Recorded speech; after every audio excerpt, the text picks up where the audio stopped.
नाम का एक किसान पत्नी रीमा और अपनी बूढ़ी माँ के साथ रहा करता था।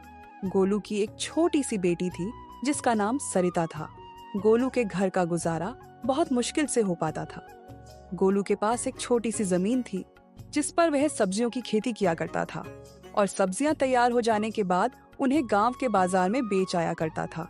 लेकिन उस गांव में सबसे बड़ी समस्या थी पानी की। गोलू को पानी के लिए गांव के जमींदार पर निर्भर रह पड़ता था। क्योंकि गोलू के पास अपना कोई कुआं नहीं था, वह अपने खेतों की सिंचाई जमींदार के कुएं के पानी से किया करता था। सब्जी ले लो हरी भरी, ताजी ताजी सब्जियां ले लो, केवल 15 रुपए किलो। केवल 15 रुपए किलो में हरी भरी ताजी ताजी सब्जियां ले लो। अरे गोलू, बेटा कैसे हो?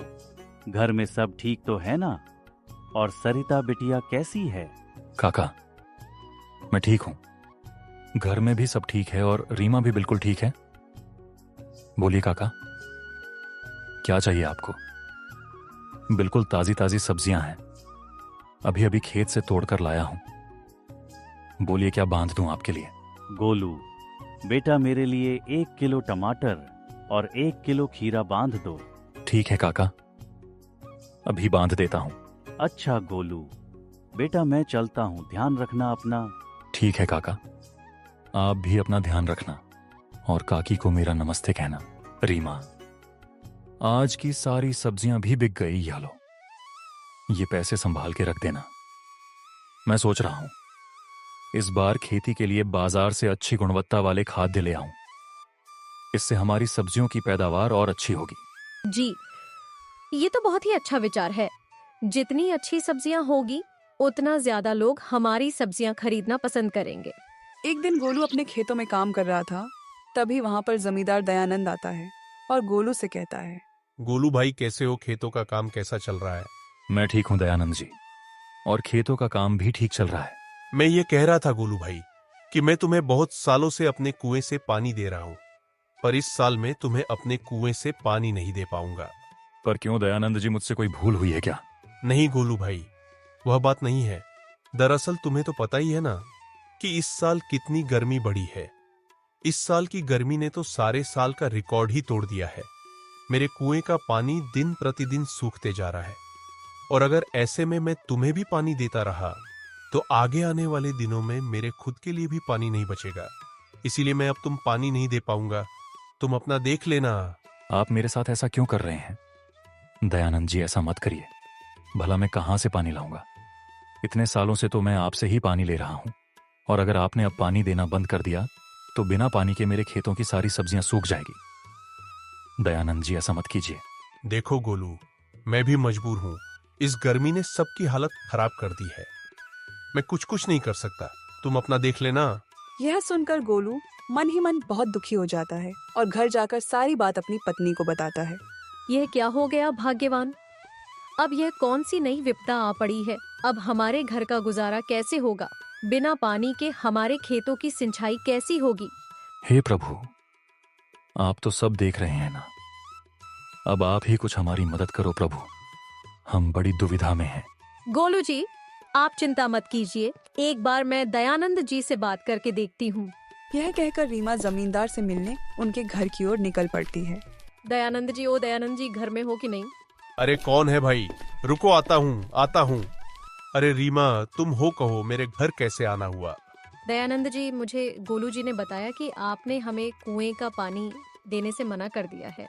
रीमा बहन, यह बात सच है कि मैंने गोलू को अपने कुएं का पानी लेने के लिए मना कर दिया है, और इसकी वजह भी तुम्हें गोलू ने बता ही दी होगी। पर दयानंद जी, आप यह तो सोचिए ना कि हम इतने सालों से आप ही के कुएं के पानी से अपने खेतों की सिंचाई कर रहे हैं। वो बात है, हमारे पास कोई दूसरा साधन भी नहीं है। ऐसे में हम पानी कहाँ से लाएंगे और अपने खेतों की सिंचाई कैसे करेंगे? देखो रीमा बहन, मैंने इतने सालों तक तुम्हें अपने कुएं का पानी दिया है, और मैंने तुम्हें कभी भी पानी लेने से मना नहीं किया। लेकिन इस बार बहुत भारी गर्मी पड़ी है। मेरे कुएं का पानी सूखकर बिल्कुल कम हो गया है। अगर मैं तुम्हें अपने कुएं का पानी देता रहूंगा तो इस गर्मी में मुझे पानी की बहुत परेशानी होगी। रीमा जमींदार दयानंद को कुएं का पानी देने के लिए बहुत मनाने की कोशिश करती है, मगर जमींदार नहीं मानता है और रीमा दुखी होकर थक हार अपने घर की ओर निकल पड़ती है। क्या हुआ रीमा, जमींदार जी ने क्या कहा? गोलू जी, जमींदार जी ने पानी देने से मना कर दिया। वह कह रहे थे, अगर मैं तुम्हें पानी देता हूँ तो मुझे गर्मियों में बहुत परेशानी होगी। पानी के बिना क्या होगा भाग्यवान, हमारे सारे खेत तो सूख जाएंगे। दोनों पति पत्नी इस बात से बहुत दुखी थे। गोलू को तो आज रात बिल्कुल नींद ही नहीं आ रही थी। वह बस अपने खेतों के बारे में ही सोच रहा था।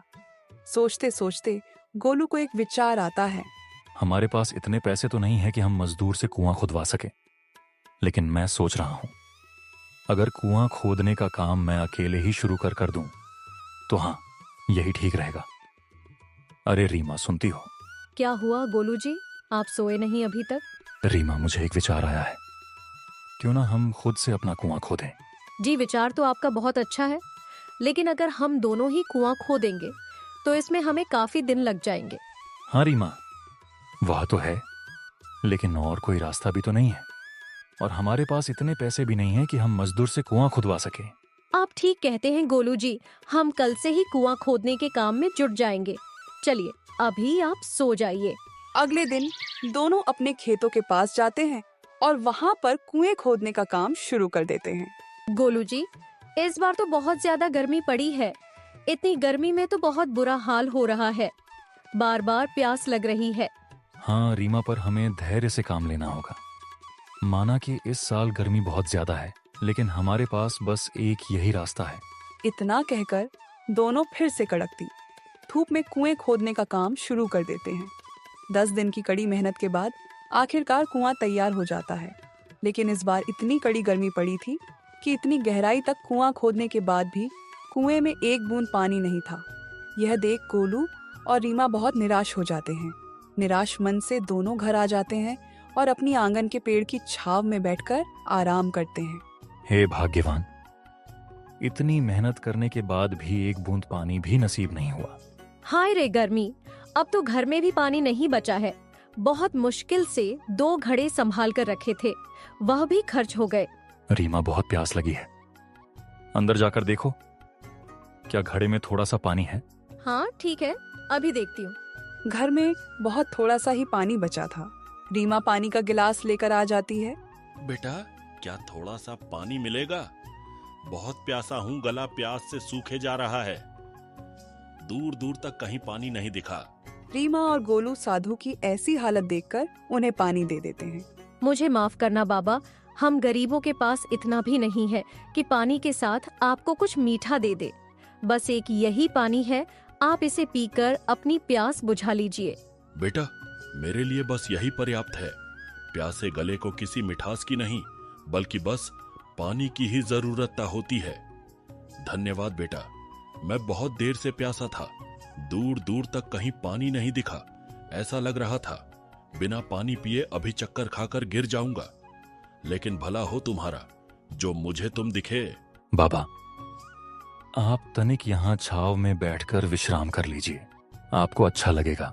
नहीं बेटा, अभी मुझे बहुत जरूरी काम के लिए जाना है, मैं रुक नहीं सकता। लेकिन हाँ, मैं तुम्हें एक चीज देना चाहता हूँ। यह मटकी, ये बहुत पुरानी मटकी है जो काफी सालों से मैं संभाल कर रखी थी। मैंने सोचा अब बुढ़ापे में इसे क्या लेकर दर दर भटकता फिरूं। कोई भला इंसान दिखेगा तो उसे दे दूंगा। लगता है अब इस मटकी के लिए मालिक मिल गया है। ये लो, इस मटकी को तुम अपने पास रखना। और हाँ, इसे साधारण मटकी समझने की भूल मत करना। इस मटकी में तुम कोई भी ऐसी चीज डाल सकते हो जिसकी तुम्हें सबसे ज्यादा जरूरत है। अच्छा बेटा, तो मैं अब चलता हूँ। इतना कहकर साधु वहाँ से चले जाते हैं। रीमा बाबा ने कहा, इस मटकी में वही चीज डालना जिसकी तुम्हें जरूरत है। अभी तो हमें पानी की जरूरत है, लेकिन इस मटकी में डालने के लिए हमारे पास पानी नहीं बचा है। रुकिए, मैं देखती हूँ इस ग्लास में थोड़ा बूंद पानी का बच्चा है, क्यों ना यही डालकर देखा जाए। रीमा ग्लास में पड़े पानी की कुछ बूंदें घड़े में डालती हैं और देखते ही देखते घड़ा पूरी तरह पानी से भर जाता है। यह देखकर रीमा और गोलू आश्चर्यचकित हो जाते हैं। देखिए गोलू जी, यह तो एक जादुई घड़ा है। देखिए इसमें कितना सारा पानी है। हाँ रीमा, यह सब प्रभु की ही कृपा है। आपका बहुत बहुत धन्यवाद प्रभु। इस संकट की घड़ी में आप हमारे द्वार पर आए और हमारी मदद की। अगले दिन गोलू और रीमा दोनों अपने खेतों पर काम के लिए निकल जाते हैं और अपने साथ में पानी की मटकी भी ले जाते हैं। रीमा पानी की मटकी को कुएं के ऊपर रख देती है और दोनों अपने काम में लग जाते हैं। कड़कती धूप में काम करने के बाद गोलू को प्यास लग जाती है और वह भी रीमा से कहता है, रीमा, जरा मटकी में से थोड़ा पानी तो लाना, बहुत प्यास लगी है। ठीक है जी, अभी लाई। रीमा मटकी में से पानी निकालती है। गिलास में से पानी की कुछ बूंदें कुएं में गिर जाती हैं और देखते ही देखते कुआं लबालब पानी से भर जाता है। यह देखकर रीमा बहुत आश्चर्य में होती है और वह गोलू को बुलाती है। अजी सुनिए, देखिए इधर ये क्या हुआ। अरे भाग्यवान, क्या हुआ है? आइए ना, देखिए ये कैसा चमत्कार है। हाँ भाग्यवान, आता हूँ। गोलू जब कुएं के पास देखता तो कुआं लबालब पानी से भरा था। यह देखकर गोलू भी बहुत आश्चर्य में था। अरे रीमा, ये तो चमत्कार ही हो गया। हमारे कुएं में पानी आ गया। अब हम अपनी खेतों की सिंचाई बहुत आसानी से कर सकेंगे। लेकिन रीमा, मुझे लगता है इस खुशखबरी को हमें पूरे गांव में बांटना चाहिए, क्योंकि इस साल भारी गर्मी पड़ी है। लोग भी गर्मी से बहुत परेशान हैं और खासकर इस गर्मी में पानी से मुझे लगता है हमें लोगों को बताना चाहिए और उनकी पानी की जरूरत को पूरा करना चाहिए। हाँ, और अब इस गर्मी में हमें पानी की समस्या भी नहीं होगी। हाँ जी, आप बिल्कुल सही सोच रहे हैं। गोलू अपनी कुएं की बात पूरे गांव वालों को बताता है। मेरे प्यारे मित्रों और भाइयों, मैं जानता हूं कि हमारे गांव में इस बार बहुत पानी की समस्या हो गई है। बहुत ज्यादा गर्मी पड़ने की वजह से कूफ पानी सूख गया है। इस समस्या का समाधान मैंने ढूंढ निकाला है। मैंने एक हुआ खुदा है और उसमें बहुत सारा पानी है, और मैं चाहता हूं कि मेरे साथ साथ आप गांववासी भी उसे पानी का इस्तेमाल करें। अरे गोलू भाई, आपका बहुत बहुत धन्यवाद। हम काफी दिनों से पानी से परेशान थे। हमारे भी कुएं सूख गए हैं। गोलू भैया, मैं भी पानी के लिए कई दिनों से परेशान थी। आपने इस समस्या का हल निकाला है। भगवान आपका हमेशा भला करेगा। धीरे धीरे गर्मी बहुत बढ़ती जा रही थी। गांव के सारे कुएं सूखे जा रहे थे। अब गांव में केवल एक ही कुआं था जिसमें पानी था। वह था गोलू का कुआं। गांव के लोग गोलू के कुएं से पानी ले जाया करते थे। वहीं दूसरी तरफ अब जमींदार का कुआं बिल्कुल सूख चुका था। उसके कुएं में एक बूंद पानी नहीं बचा था, जिसकी वजह से जमींदार बहुत परेशान हो गया था। तभी जमींदार को कहीं से खबर लगती है कि गोलू का भी एक कुआं है और सारे गांव वाले वहीं से पानी भर रहे हैं। जमींदार यह बात सुनकर गोलू के पास जाता है और गोलू के कुएं में इतना पानी देखकर बहुत हैरान हो जाता है और वह गोलू से कहता है, गोलू, मेरे कुएं का पानी बिल्कुल सूख गया है। मेरे कुएं में एक बूंद पानी नहीं बचा है। क्या तुम मुझे अपनी कुएं का पानी दे सकते हो? हाँ जमींदार साहब, आप यह कैसी बातें कर रहे हैं? भला इसमें भी कोई पूछने की बात है? इतने सालों तक आपने हमारी मदद की है और इस मुश्किल की घड़ी में हमें एक साथ मिलकर रहना चाहिए। आप जितना चाहे उतना पानी यहाँ से ले सकते हैं। गोलू की यह बात सुनकर जमींदार को अपनी गलती का एहसास होता है और वह गोलू से माफी मांगता है। गोलू, मुझे माफ कर दो। मैंने तुम्हारे साथ बहुत बुरा व्यवहार किया। इस मुश्किल घड़ी में मैंने तुम्हारा साथ छोड़ दिया था, लेकिन तुमने मेरा साथ नहीं छोड़ा। धन्य हो। तुम्हारे जैसे लोगों की वजह से इस धरती पर अच्छाई अभी जिंदा है।